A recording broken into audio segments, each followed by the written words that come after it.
Hi, everyone. This is a short clip from our full podcast that's available on Patreon right now. Just click the link on the video to get yourself set up, and you'll get all that extra content. And you'll be helping us keep this podcast going. Thank you so much, and enjoy this clip.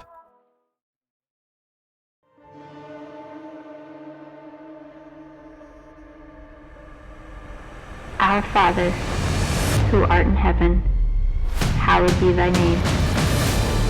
Thy kingdom come, thy will be done, on earth as it is in heaven. Give us this day our daily bread, and forgive us our trespasses, and forgive those who trespass against us. And lead us not into temptation, but deliver us from evil. For thine is the kingdom, the power, and the glory, forever and ever. Amen.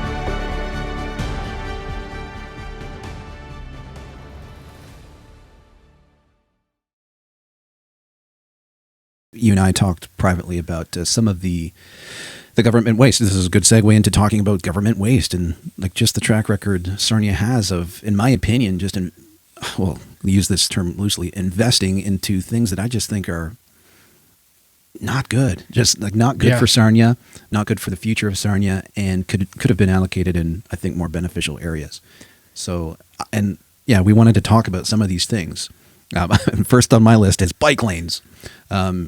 Do you remember the year when we first started implementing these spray painted bike lanes on some of our main streets? What year did that start? I want to say it was like 6 or 7 years ago now.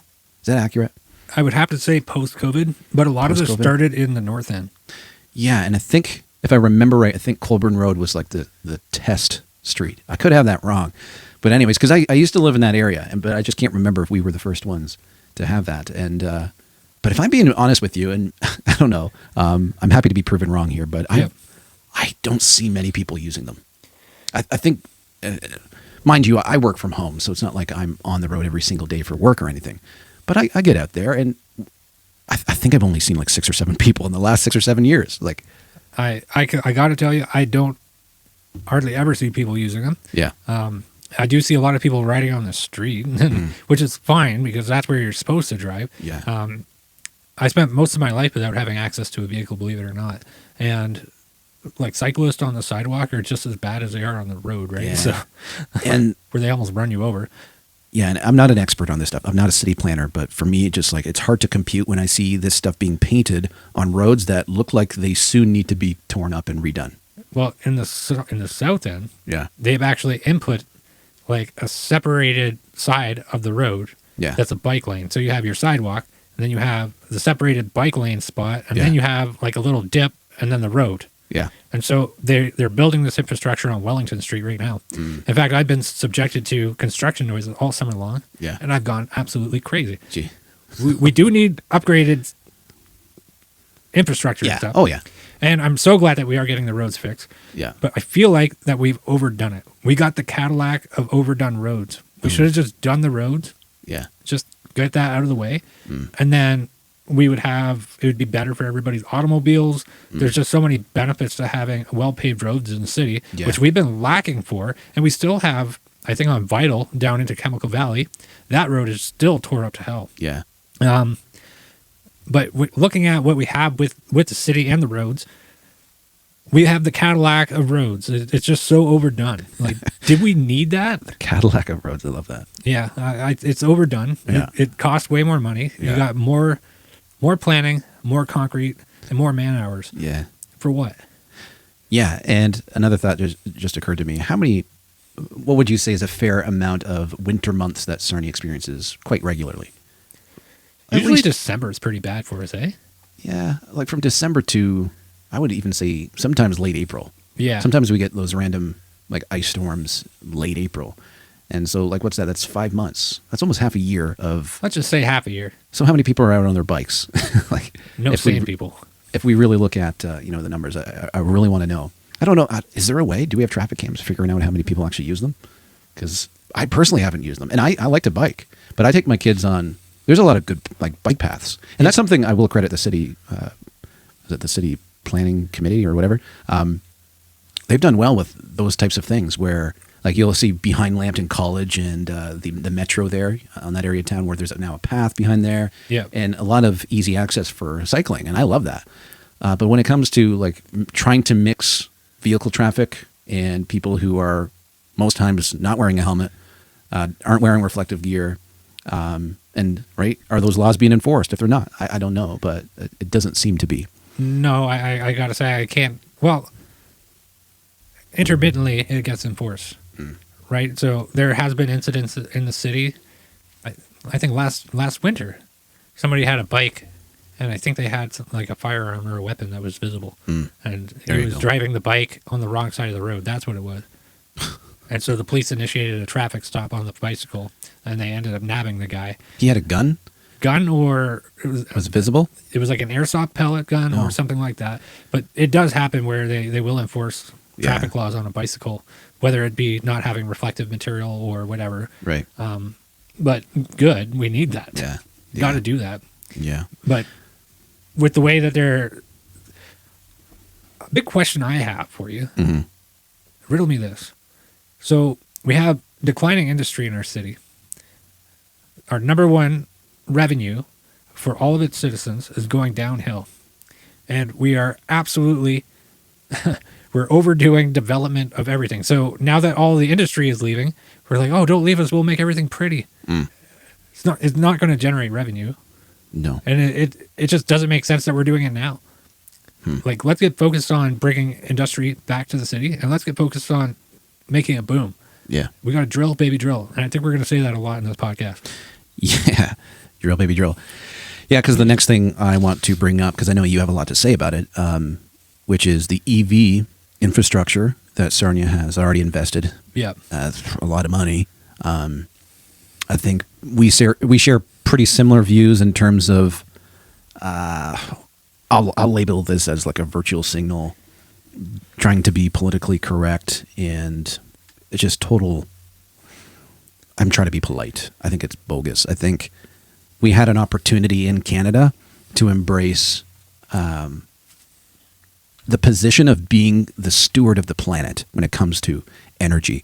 We could have demonstrated to other countries how to do it properly and safely, and I mean, with the finest technologies, like the things we're capable of here in Canada, which also includes making our prices so attractive that the people that are being irresponsible in other countries, they would come and buy it off of us, eliminating their need to destroy the planet. And so it would have been a win-win-win-win-win for us. Yet we decided for some reason and convinced ourselves that, I don't know, to me it was like the worship of the planet.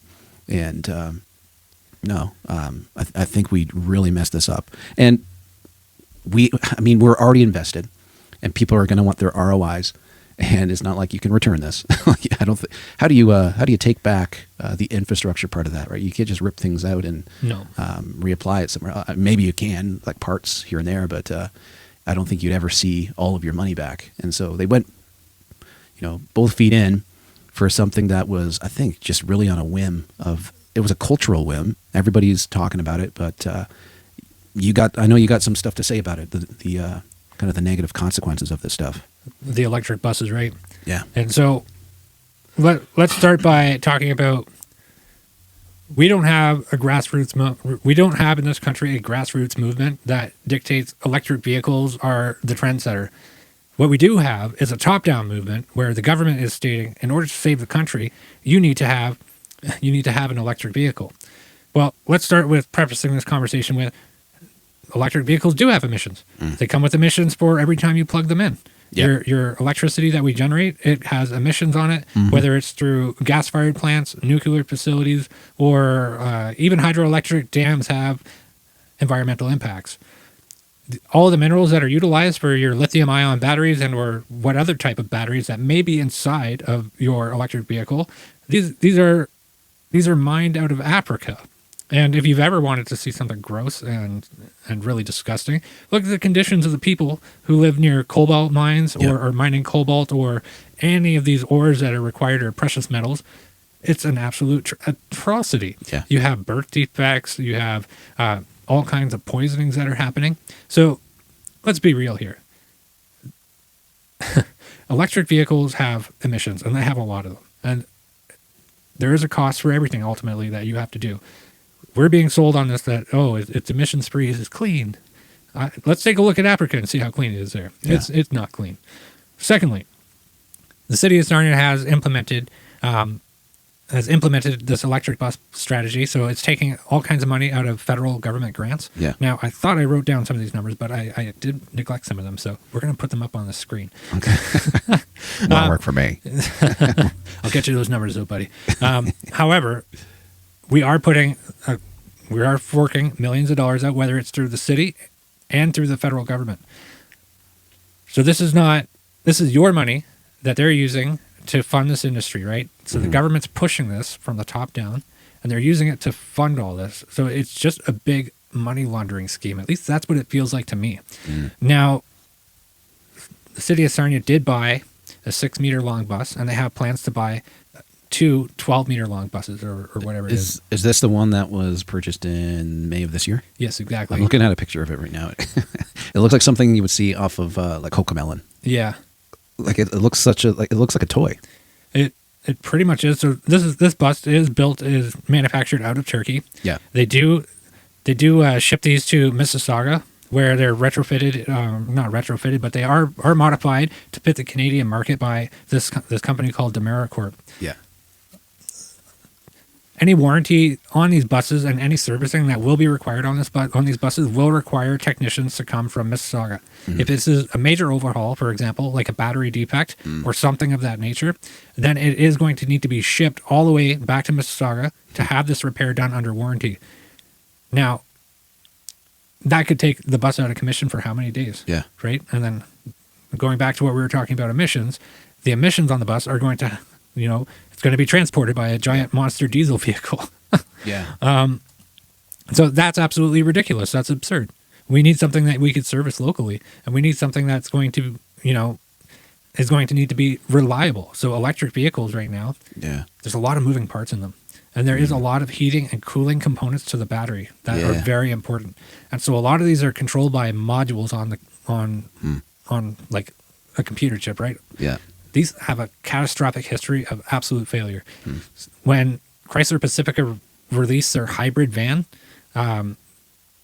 these vans were having issues where they were catching fire, basically. Yeah. Because they couldn't get the modules correct on them. And correct me if I'm wrong, but this is like if some EV caught fire, this is something you can't just spray water on. No, you can't. There is a whole process involved in catching or just extinguishing the flames on these things. So our EMS services would have to be well equipped well. Like I think that's an excellent question, Brandon. Entirely different infrastructure for them as well, right? So now that we have these buses, have we brought our EMS protocols? Have they been trained on how to deal with it? That's a good question. That's a good question. I did not see anything talk about that. Yeah. Now, I did find something even more interesting in researching this topic. So I did find that there is a company called Lion, and they manufacture electric buses out of Quebec. Yeah. And so this is a startup company from like 15 years ago, basically. They've recently gone into some bankruptcy trouble. So they have been manufacturing school buses for all over North America, especially like places in the United States. What they ended up doing is because of their bankruptcy trouble, they're pulling back warranties on entire states where you have a school bus fleet and they're not honoring any of the warranty on them. This is all something that's happened in September. Wow. So this is very recent. Interesting. So this is a market that's collapsing. And this is one that has taken millions and millions of government dollars. Wow. And not only that, it's taking millions and millions of state government dollars. Yeah. This is close to home because there is a school bus company. It's called Langs. Your kid probably rides on this school bus to go to school. They recently, just 10 days or so ago, 15 days ago or so, I think maybe even last month, they had a school bus catch fire. Like these things are catching fire. They had 3 incidences of a school bus catching fire, and it took 3 of these fires to happen for Transport Canada to issue a recall on them. Wow. We do have a couple of those buses that are in our fleets currently, and there is $44 million that the government has given this company to provide school buses for fleets. Yeah. So this is in our community where this failed company, and we're all in on it, right?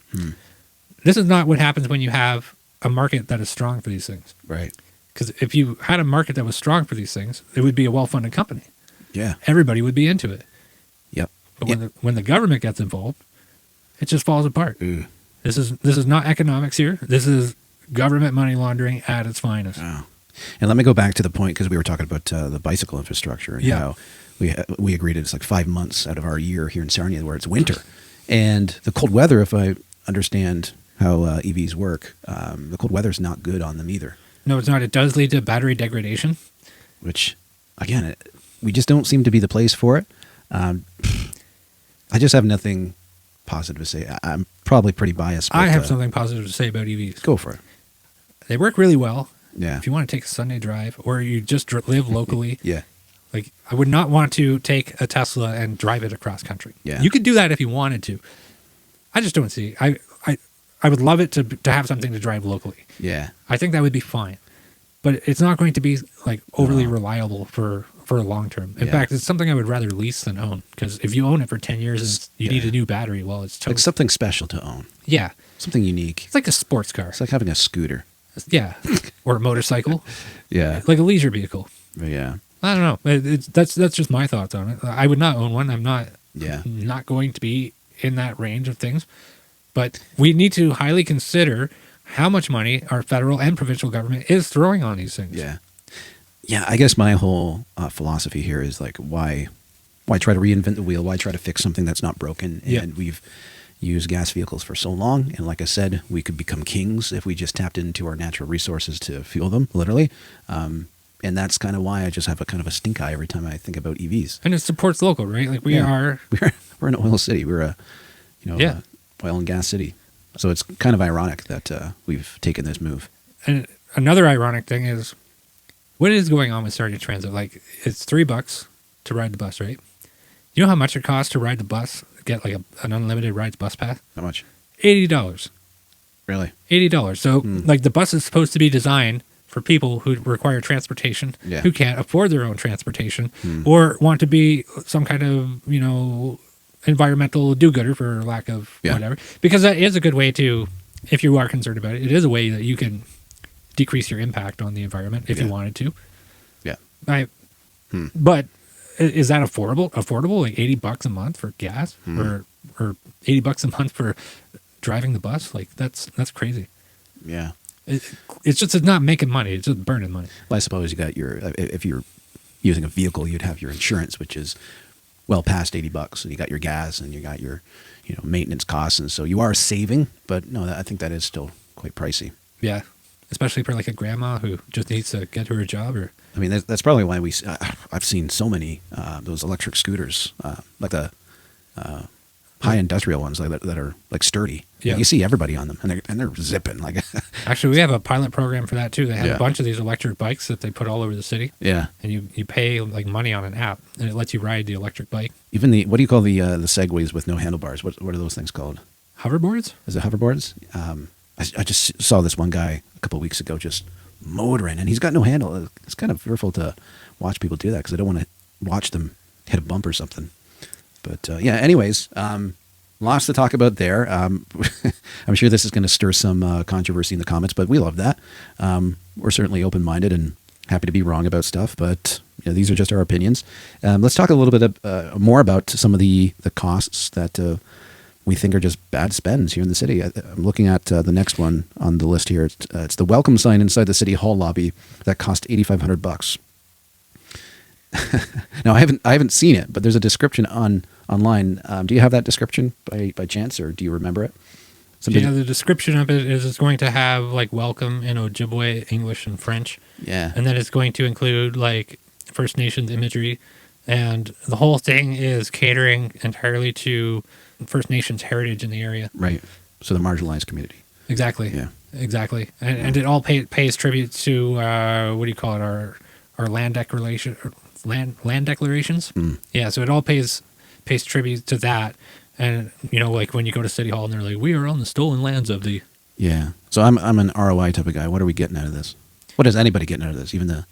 I honestly think that it's a misrepresentation of what our city is.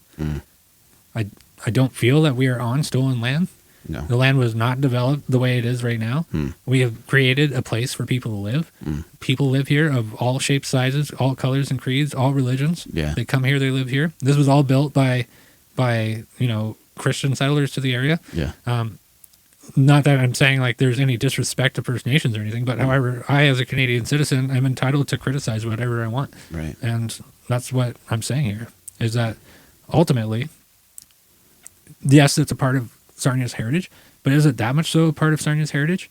Like, wouldn't that belong more at the band office and on the reservation or something like that? Like, Yeah.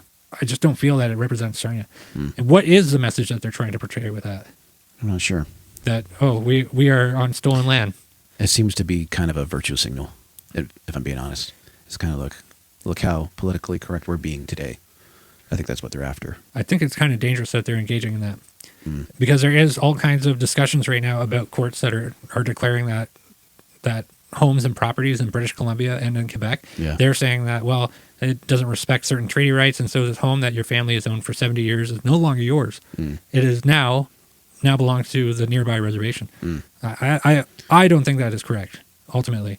We're going to have a whole podcast about this because I really want to dig into like the arguments back and forth about land rights and all this. And I'll just mention briefly, we spoke a couple of weeks ago about this. And one of the points I brought up, and I would love a good answer to this. If somebody's watching and you have a good answer to this, love to know your thoughts. If we're going with the belief, what is it? What is the current consensus of how long humanity's been in existence for? Like, So right now, the oldest known record of civilization is Göbekli Tepe in Turkey, which is like 10,000 years old. and I'm not even talking about like on record, like what we believe humanity is, like even when it comes down to civilizations that we just have no idea prehistorically, exist. it pushes way back to that, like way further, apparently. So I don't take that view. I'm a Bible-believing Christian. I happen to believe that the world's a lot younger. We can Yeah. get it. That's another whole podcast. But if you're taking that view, doesn't it stand to reason that we have no idea who were the first settlers? No, we don't. And And we've just been conquering one another ever since the dawn of man. it's I'm from Scotland. I'm pretty sure I could go to Scotland right now. There's a McCaskill's castle. yep. Somebody took over our castle. That's rude. One of the things that are rooted and in debt or embedded into conservative ideology Yeah. is that we don't do things that go against human nature. And ultimately, human nature is that we take stuff from each other. Yeah. That's what we do. Yeah. And I mean, First Nations people have done it. Yeah. Europeans have done it. Aliens will probably come and do it to us. It's just human nature. Like, It's just the law of order. Like that's Yeah. just how it is, right? But getting back to what I'm saying about how this sign can be dangerous, yeah. it is in the wake of courts saying that this home is no longer yours, is now a part of a treaty that belongs to somebody else. Yeah. We're admitting that this land isn't ours. The next step is to take it away from you. Yeah. It doesn't belong to you anymore. Yeah. So it went from something that we could all have and we could all prosper from and we could all enjoy Yeah. to not being ours anymore. Yeah. Like it just doesn't make sense to me Yeah. that we would hold that idea. Yeah. And so I'm going to segue to the next item where we think it's just, well, I think it's reckless spending, but you actually disagreed when we were talking about this week. So there's a brand new sign as of last year. I think it was last year that they finished last it. year, yeah. A brand new Sarnia sign in the middle of Centennial Park. And from the road, it looks nice. From the river, if you're going by on a boat, it's backwards. So my thoughts, because it was a pretty penny. I don't have the figures on me. It's like $160,000 or something like that. Yeah, something up there. And a large portion of that, which I believe, I'd have to research the numbers, it's around 50 grand that was donated by one of the plants. Yeah. And so it offset the cost, but it's still a lot of money that went to something I just didn't feel like Sarnia needed, because I think Sarnia's, at least visually, was always represented with our nice parks, and there's already like welcome to Sarnia signs everywhere. So It's a couple.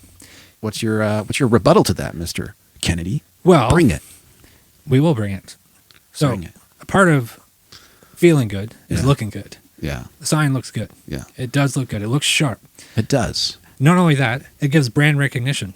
Having a good brand is very important. Yeah. Not only that, this sign, people take pictures with it everywhere, and it's the best free advertising campaign the city of Sarnia could have ever envisioned. So not only that, you have people who visit the marina, and I mean, if you have a sailboat or a high-powered boat, these are people who have money and funds to commit to tourism and stuff like that. Yeah. So this is something that advertises Sarnia, and it advertises it almost for free. I think that this sign over the next 5 to 10 years is just going to pay for itself. And the amount of money that was spent on it is so minuscule in the grand scheme of things that what does it matter?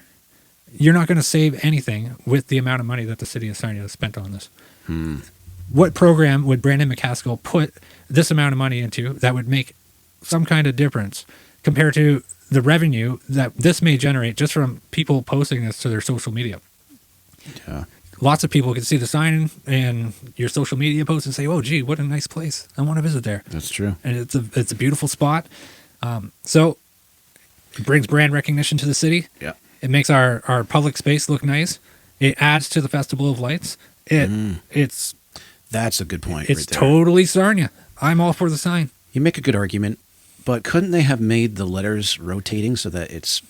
No, actually, that wouldn't work, right? Because it would still be backwards if you're looking from the lake. I know the backwards aspect. I'm not saying that the backward aspect of it is Put a right. mirror or something. I don't know. Yeah, there is some sort of witchcraft or tomfoolery they could have done to do that.